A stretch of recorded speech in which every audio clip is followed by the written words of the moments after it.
Minda Presiden PAS Tuan Guru Haji Abdul Hadi Awang bertajuk Israel dibantu mengganas, Palestin pula dipujuk berdamai.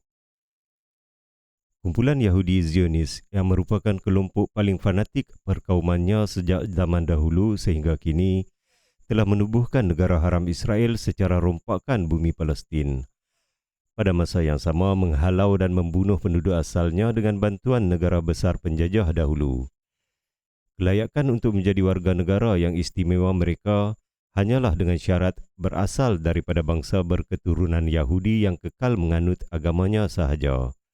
Mereka datang dari seluruh pelosok dunia. Negara haram yang bercita-cita besar ke arah pembentukan sebuah negara agung Israel, The Greater Israel, dengan status kuasa besar tunggal, terus melangsungkan agenda keganasan mereka sejak ia mula ditubuhkan sehingga kini. Namun, mereka tetap diberikan sokongan secara bertali arus oleh kuasa besar dunia dari segi diplomatik, politik, ekonomi dan persenjataan, termasuk senjata pemusnah yang diharamkan oleh undang-undang antarabangsa, sehinggakan segala keputusan yang mengutuk tindakan mereka dapat dipadamkan oleh kuasa veto negara kuasa besar yang melindunginya. Penduduk Palestin yang setia kepada agamanya dan mempertahankan tanah suci Palestin khususnya Baitul Maqdis dan Masjid Al-Aqsa terus menjadi mangsa kezaliman yang melampau. Mereka bukan sahaja dibunuh atau terpenjara dalam penjara kecil dan besar, malah dirobohkan rumah kediaman dan rumah perniagaan mereka. Bahkan dimusnahkan juga segala tanaman dan kebun yang telah diusahakan sejak turun-temurun beberapa generasi sebelum kedatangan bangsa Yahudi. Propaganda negara bangsa Yahudi ialah satu pembohongan yang besar. Hal ini demikian kerana pada mulanya mereka diperintahkan supaya menegakkan agama Allah, berpandukan kitab Allah Taurat yang diwahyukan kepada Nabi Musa AS. Seterusnya perjuangan baginda AS disambung oleh para anbiya bersama para ulama yang setia. Perjuangan diteruskan bukan kerana semangat kebangsaan Yahudi, tetapi meneruskan perjuangan Islam oleh Nabi Ibrahim AS yang berhijrah ke bumi Palestin. Allah Subhanahu wa Ta'ala berfirman, bukanlah Nabi Ibrahim itu seorang pemeluk agama Yahudi dan bukanlah dia seorang pemeluk agama Kristian, tetapi dia ialah seorang yang tetap atas dasar tauhid sebagai seorang Muslim yang taat dan berserah bulat-bulat kepada Allah. Dan dia pula bukanlah daripada kalangan orang-orang musyrik. Sesungguhnya orang-orang yang hampir sekali kepada Nabi Ibrahim dan berhak mewarisi agamanya ialah orang-orang yang mengikutinya dan juga Nabi Muhammad ini, serta orang-orang yang beriman, yakni umat Islam. Dan ingatlah, Allah ialah pelindung dan penolong buat sekalian orang-orang yang beriman. Surah Ali Imran ayat 67 hingga 68.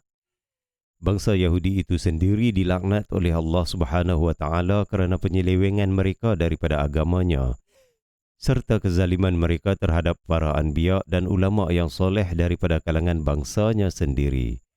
Perkara ini dijelaskan oleh firman-Nya yang bermaksud, lalu mereka ditimpakan dengan kehinaan dan kepepaan, serta sudah sepatutnya mereka mendapat kemurkaan daripada Allah.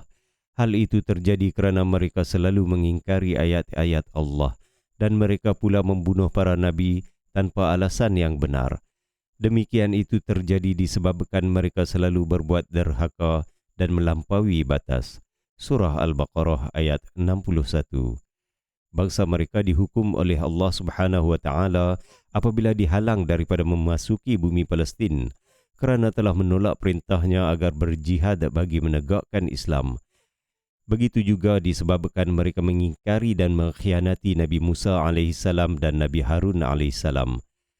Hal ini dinyatakan melalui firman-Nya yang bermaksud, mereka menolak dengan berkata, wahai Musa, sesungguhnya kami sekali-kali tidak akan memasuki negeri itu, yakni bumi Palestin buat selama-lamanya, selagi kaum itu masih berada di dalamnya. Oleh itu, pergilah kamu bersama Tuhanmu dan perangilah mereka. Sebenarnya kami hanya duduk menanti di sini sahaja.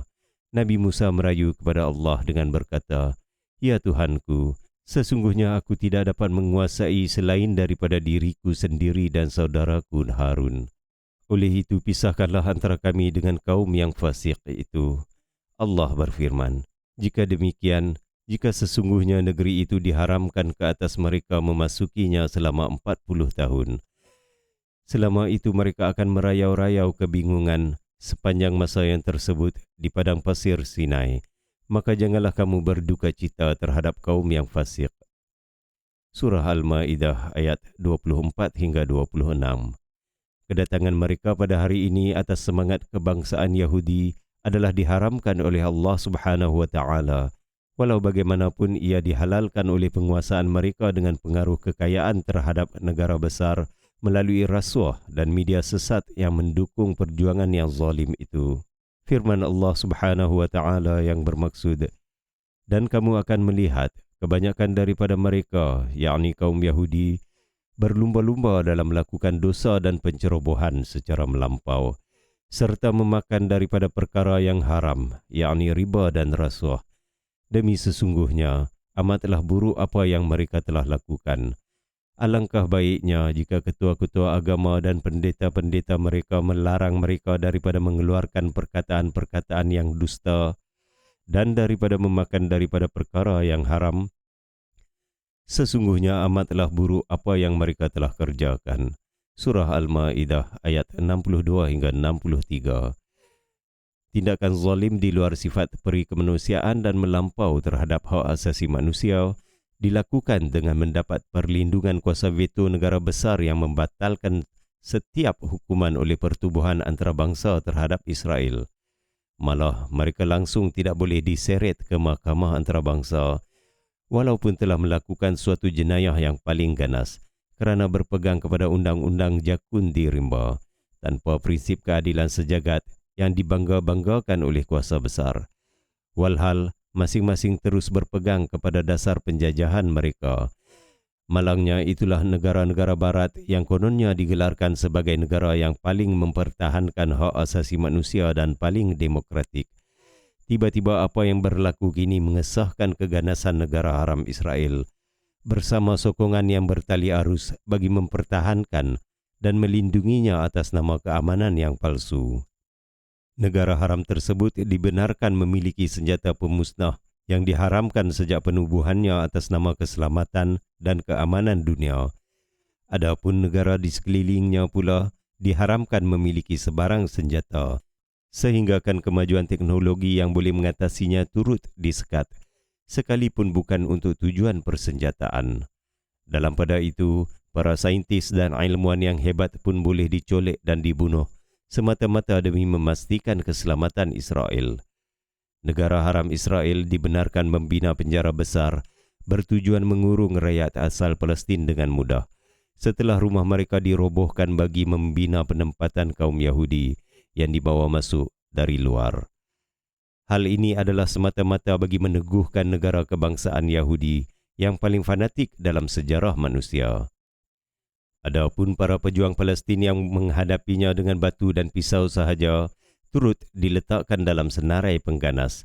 Jika ada mana-mana negara mahupun pertubuhan yang membantu rakyat Palestin dari segi kemanusiaan sahaja, turut dimasukkan dalam senarai pengganas. Benarlah firman Allah Subhanahu wa taala terhadap mereka.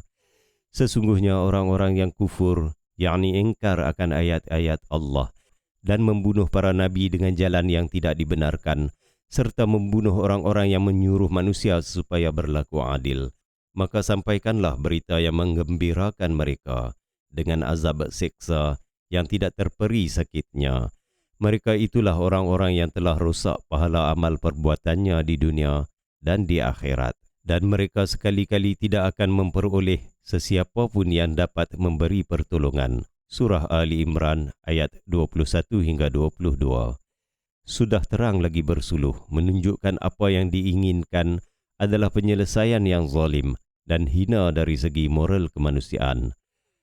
Cadangannya hanyalah bagi memperbodoh masyarakat antarabangsa apabila negara haram yang ganas itu dibantu, dan sebaliknya yang menentang mereka pula dipujuk untuk berdamai. Lebih menarik lagi adalah betapa mereka tidak merasa malu dan langsung tidak mempunyai maruah kemanusiaan yang berakal dan bermoral. Oleh yang demikian, apabila rakyat Palestin yang dizalimi sebegitu rupa menghadapi keganasannya dipujuk supaya bukan sahaja berdamai dengan Israel, bahkan sehingga didesak agar melakukan normalisasi terhadapnya. Penyelesaian secara normalisasi supaya menyerah kalah dikemukakan selepas gagalnya cadangan untuk mewujudkan dua negara, two-state solution yang pernah dicadangkan kepada Palestin, supaya mengiktiraf negara haram Israel. Akan tetapi Zionis pula sekali-kali tidak mahu melayan dan juga tidak mahu mengiktiraf hak rakyat Palestin. Pada masa yang sama diberikan peluang untuk mengisytiharkan Baitul Maqdis menjadi ibu negara haram Israel itu dengan tawaran rasuah termahal kepada Palestin supaya berpindah ke tempat lain. Kini, Masjid Al-Aqsa diceroboh oleh pelampau Yahudi yang dilindungi pula oleh angkatan bersenjata yang mengganas, sehinggakan saban minggu mengorbankan para syuhada yang tidak pernah menyerah kalah. Rasulullah sallallahu alaihi wasallam telah menyatakan mukjizat ilmunya daripada Allah Subhanahu wa taala bagi membinasakan kaum Yahudi yang zalim pada akhir zaman dengan lahirnya kumpulan yang muncul menghadapi mereka. Hal ini disebutkan melalui sabdanya yang bermaksud, akan tetap ada satu kumpulan dalam kalangan umatku yang bangkit dengan menegakkan kebenaran daripada Allah. Mereka dimenangkan ke atas musuh mereka, yakni tidak boleh dihapuskan oleh musuh mereka, dan mereka tidak boleh dimudaratkan oleh penentang mereka. Namun mereka dihimpit dengan tekanan dan berjuang sehingga datang ketetapan Allah, yakni hari kiamat. Dan mereka tetap berada dalam keadaan yang demikian itu. Lalu para sahabat bertanyakan Rasulullah sallallahu alaihi wasallam, di manakah mereka berada? Rasulullah sallallahu alaihi wasallam bersabda, di Baitul Maqdis dan di sekitarnya. Riwayat Ahmad 22320 dan At-Tabrani 7643. Allah Subhanahu wa taala memberikan amaran kepada mereka yang berpihak kepada golongan yang zalim melalui firman-Nya yang bermaksud, dan janganlah kalian cenderung kepada orang-orang yang berlaku zalim, maka kalau kalian berlaku demikian, api neraka akan membakar kalian, sedang kalian tidak ada sebarang penolong pun selain daripada Allah. Kemudian dengan sebab kecenderungan kalian itu, kalian tidak akan diberikan pertolongan. Surah Hud ayat 113.